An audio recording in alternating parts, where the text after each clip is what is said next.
It's the Real News Network. I'm Sharmini Perez coming to you from Baltimore. Last week, the European Central Bank released its long-awaited stress tests for Europe's largest bank and the world's oldest bank. Monte dei Paschi di Siena, MPS, was the worst performing bank of any bank tested. Since then, this bank has been rescued, though, through a combination of new capital raised from investors and a selling off of bad debts. But is the Italian banking crisis over? What happened to the robust Italian economy of years gone by? And what will be the spillover effects of the current crisis for the rest of Europe?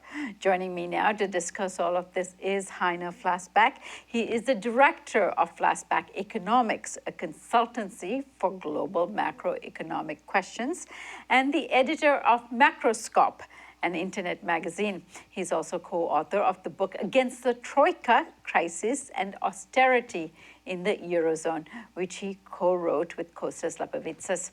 Heiner, thank you so much for joining us today. Thanks for having me today. So, Heiner, if you read the financial press, it would seem that the Italian banking crisis has been resolved. This stress test did not spell as much doom as some expected, and the world's oldest bank, MPS, was rescued. Would you agree with that interpretation of things? No, not really. You see, the oldest bank has been rescued, that's right, but nobody has really addressed the deep digging, the deeper Italian problems, and which is a problem with the economy. Italy is now in the fifth or even sixth year, however you count, of a very deep recession.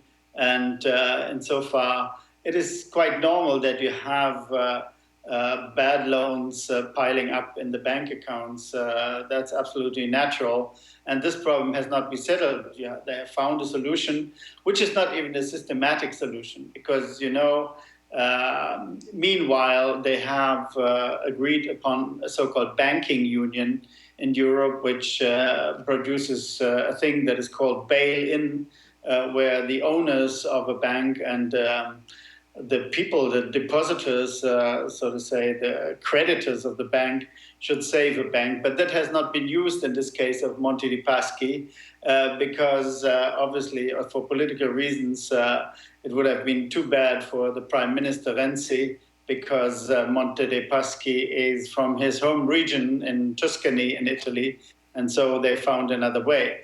But as I said, the main cause of the crisis is not being tackled at all.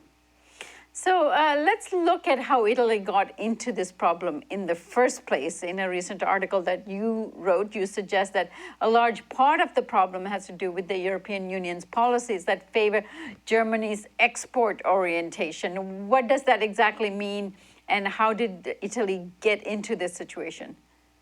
Well, let me firstly say Italy in the past was always a well-performing economy, although they had normally much higher inflation rates than Germany or France even. So how did they settle the problem? Well, they solved the problem by devaluing their currency, the lira, the Italian lira at that time. And then they regained competitiveness, and the thing was done. Now, inside the monetary union, Italy is trapped in an overvaluation trap, so to say, without having a currency. And the reason for that, the same is true for France, but to a lower degree.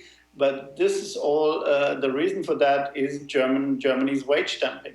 Germany has been moderating, well, call it mildly moderating, had put enormous political pressure on wage increases at the beginning of the 2000s. And then from the beginning of this century, Germany had very low wages and very low unit labor costs. And unit labor costs are the important measure for competitiveness of a country. And so Italy fell behind more and more. And after 6-7 years of the monetary union, Germany had gained a huge, not a comparative advantage, but an absolute advantage in terms of competitiveness. So it was undervalued by 20-25% against Italy. And Italy was overvalued, but Italy didn't have a currency anymore, so it couldn't solve the problem. And this leads to, first, the deflation in the whole of Europe, and it leads to a situation in Italy where Italy is absolutely unable to tackle as I said, the longest recession that any big major country in the world had since the 30s of last century. Now, Heiner, one of the things that you refer to is the fact that most nation states' abilities in terms of their own macroeconomic policies here, their hands are tied and they're unable to act. How does that affect what's going on now? What could they be doing? Well, the only way out, you see, the situation is rather simple in all the countries surrounding Germany, all the deficit countries, so those countries that have a deficit in current account. Italy has now a surplus on the current account, but it doesn't mean very much. It's just a reflex of the long recession. So all the countries with problems of competitiveness vis-a-vis Germany have only one means to stimulate their economy, and that is deficit spending. That's government deficit spending. But this exactly is forbidden, you see. This is the bizarre or absurd situation that the European Monetary Union has created, and Germany's orthodoxy in fiscal affairs has created. You know, everybody called the crisis that came up in the Eurozone after the big financial crisis, everybody called it the government debt crisis, which is plain nonsense, had nothing to do with the government debt crisis. It was a crisis, as I said, of diverging competitiveness. So, but with the name government debt crisis, everybody said, now you have to cut public expenditure. But if you're in a situation where you cannot get positive effects from the rest of the world, as Germany does, but you cannot because you're not competitive vis-a-vis the rest of the world and Germany.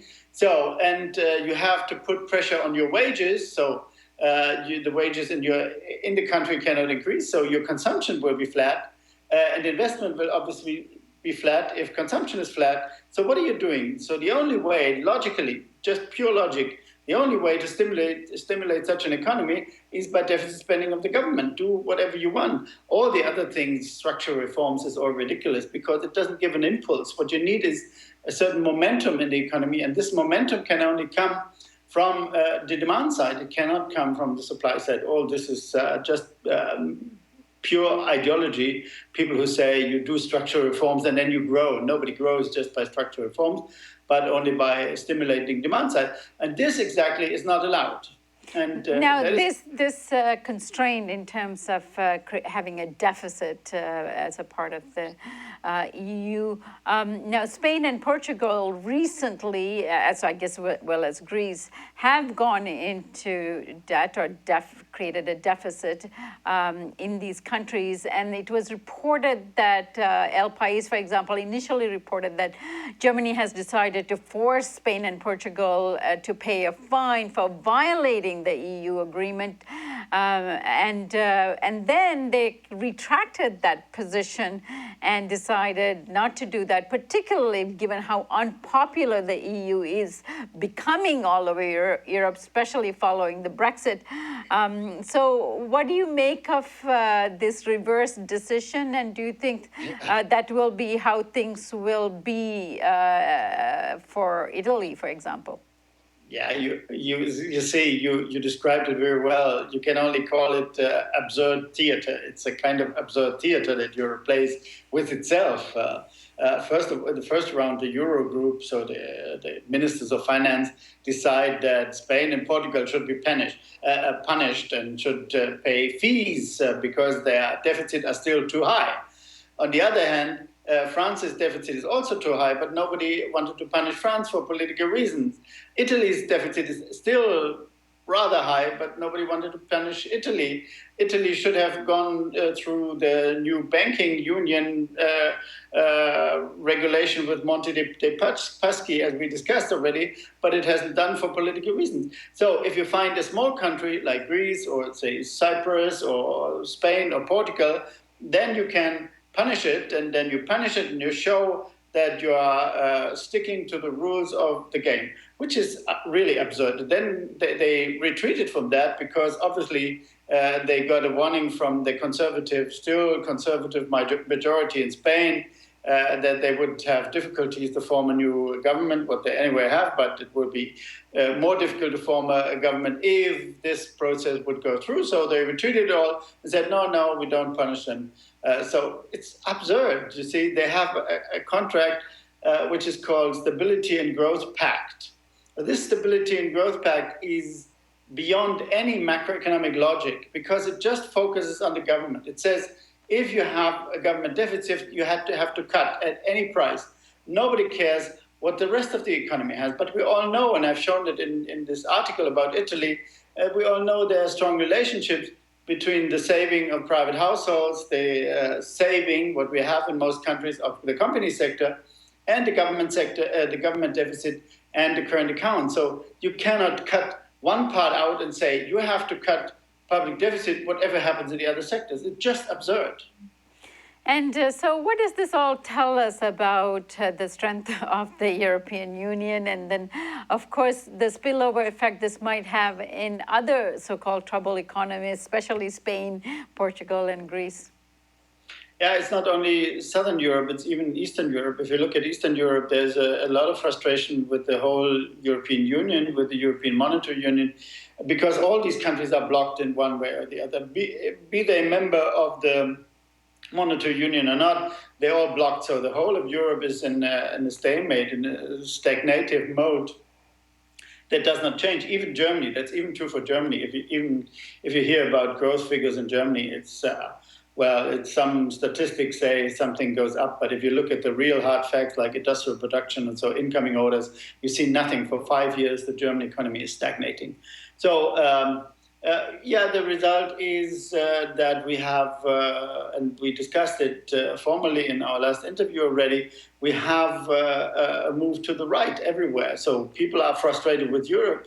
People are absolutely shocked about the inability of Europe to solve a problem like getting out of recession. You see, United States even has managed to get out of recession. So let me say that.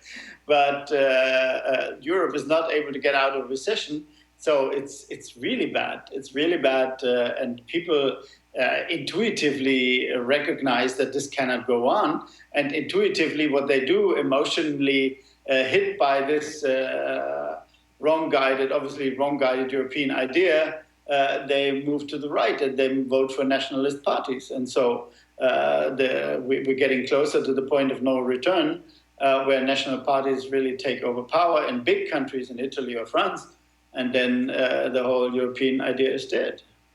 And the relaxation in terms of the EU agreement would go a long way in terms of stimulating the economy. What kind of investments need to be made in order to reboot the economy? Well, you have to do everywhere. You can do it by public investment in infrastructure, in education, in ecological sustainability. And so there are many fields where you can do it. But you can also do it through stimulating the private consumption. But the obvious way to do it in an environment where we are, where the investment ratios are very low and the public investment ratio is extremely low in Germany, for example, well, the very simple way is to spend money inside the country. And in Germany and in many other countries, even in France, the interest rate is zero. So if there is a signal coming from the capital markets, the signal is, please take money from me, the capital market, and spend it, because this is the only way to get out of this scenario of zero interest rates forever. But the dogma. This is the interesting thing politically. The dogma, in particular in Germany, is so strong. This dogma: we should never have public debt anymore, which is stupid, childish, huh? But this is the dogma, and they will not move 1 millimeter. And the whole German media are fully behind them. They're supporting this funny position. And so it's in Germany, nobody is touched by anything from the outside world. All right, Heiner, I thank you so much for joining us today, and just want to alert everyone that Heiner Flassbeck will be doing regular reports with the Real News Network every other week. So I welcome and I look forward to having you back, Heiner. Thank you for giving me the opportunity. Bye-bye. And thank you for joining us on the Real News Network.